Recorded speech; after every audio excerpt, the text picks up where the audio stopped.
So the last time around, we went into a full in-depth presentation on the JTF. Anybody who's back again, we won't do that to you a second time, but I'll still give you some of the highlights and some of the main structure of it, and then a little bit about the calls that are open and the calls that are coming up shortly. So first of all, just a little reminder of what the single specific objective is. The entire EU JTF is always mapped back to the single specific objective, and that's that the JTF shall contribute to the single specific objective of enabling regions and people to address the social, employment, economic and environmental impacts of the transition towards the Union's 2030 targets for energy and climate and a climate neutral economy of the Union by 2050 based on the Paris Agreement. So for those of you who are familiar with ERDF funds or with many of the other funds of this type, they normally have several objectives, but the JTF, because it's so focused, it's focused on the territory, it's focused on social, employment, economic and environmental impacts. So it has this single specific objective. Now, in order to meet that challenge that's outlined in that objective, which is quite a big challenge, there's 169 million euro in the EU JTF, and that's divided up into 3 priorities. Again, you see some of the wording repeated from that objective in the priorities. So in brief, the first priority is around generating employment by diversifying the local economy. This is the most important one. Over half the fund, 87 million euro, is towards this priority, and the other 2 priorities relate back to it in some sense. So there's 3 actions in this. The first one is around supporting the economic diversification of the local economy through the development of the regenerative tourism sector, and Orla is going to explain that one to you in more detail, particularly the call that's opened under that today. The total amount in that is 38 million, but that's been subdivided into different schemes under that action. So we're very excited about how that's shaping up. The next one is to support the implementation of local and regional economic strategies, and Pobl are the body who will be delivering on that action, and there's 29 million for that. And that will be linked to local economic and community plans and regional enterprise plans. And finally, last but not least, to support research, development and innovation in the bioeconomy sector. And Matthew will give you some more details on that just after me, with the first half of that fund rolling out. So as you can see, they're expected to support enterprises either through innovation and through direct support, or through cooperation with research performing organizations, particularly around the bioeconomy. That's the expected results. Now we say 5 LECPs or REPs we hope will be supported. Really, we'd love one from each county. So while 5 is the target, we're hoping to exceed that and get one in each county. Then the second priority is around linked to the environmental part of that objective, the single objective. It's around the restoration of degraded peatlands and regeneration of industrial heritage assets. So there's 12 million where EMRA, we're working directly with the National Parks and Wildlife Service to support the restoration and rehabilitation of degraded peatlands, in particular fens and blanket bogs. The Department of Agriculture is developing a carbon catchment scheme.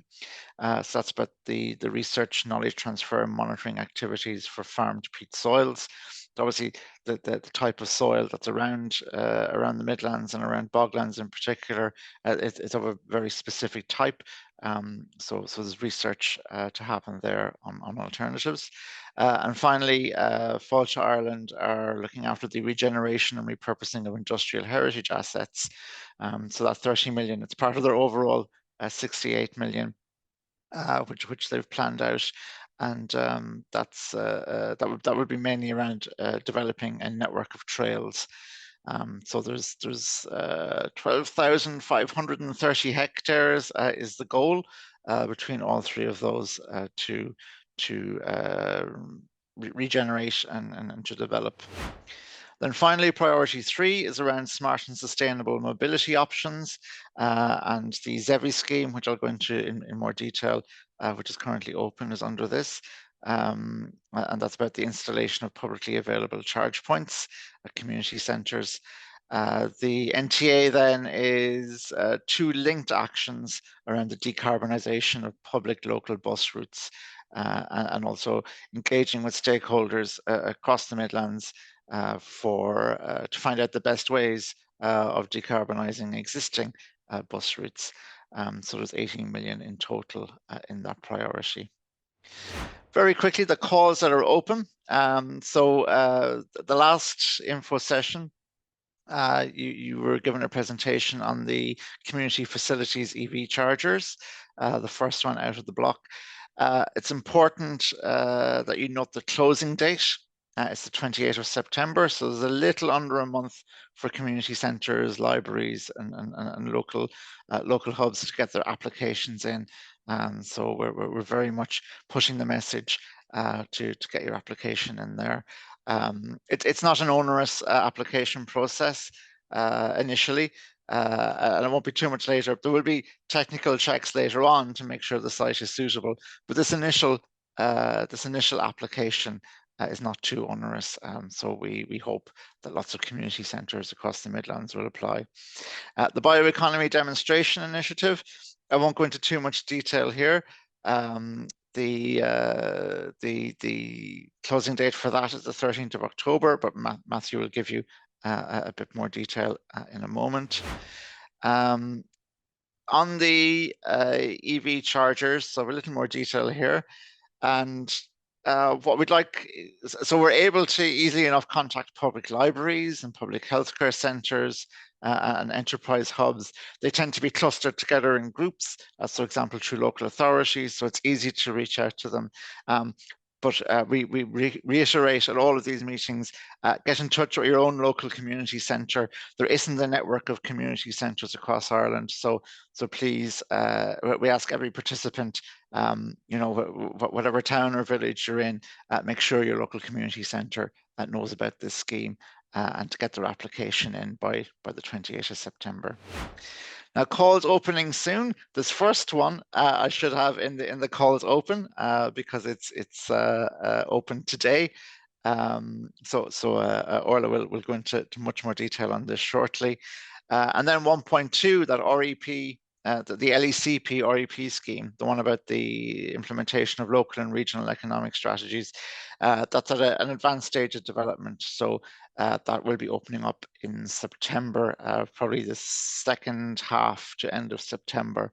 And we hope, we should be in a position to have an information session on that the next time around.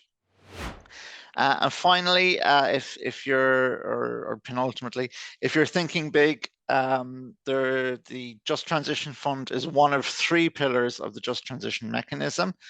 So while we're focused in on the grant administration and the grant distribution process, there are 2 other pillars: the Invest EU pillar and the public sector loan facility with the European Investment Bank. This is for very large scale projects. If you've got something in the 20 to 30 million bracket, or 10 million to 30 million, maybe check out that Invest EU advisory hub. And then if you have something massive in the 50 million kind of bracket, definitely get in touch with the European Investment Bank. But one of the reasons we highlight this is that even if you're starting off with a small scale project for the Just Transition Fund, always be thinking that there are facilities out there when you need to upscale. So there's no harm in dreaming big and using the JTF to try and get off the ground on that. For contacting us, but I think some of you have already been in touch with us at eujtf@emra.ie. So we're always here to answer your questions. Make sure to subscribe to our mailing list and to bookmark our page, because as the calls go live, they appear on our page. So it's a one-stop shop for making sure that you're able to find the fund you want to apply to. And also there are other funds out there. There's the ERDF, for example, and the ESF and a few others. So if you check out eufunds.ie, if your project doesn't fit into the JTF, or if it's not successful, that there are other avenues for funding as well that your project might fit into. So that's definitely worth checking out. And of course, make sure to follow us on our socials on Twitter. Still can't get used to calling it X, so Twitter and on LinkedIn as well.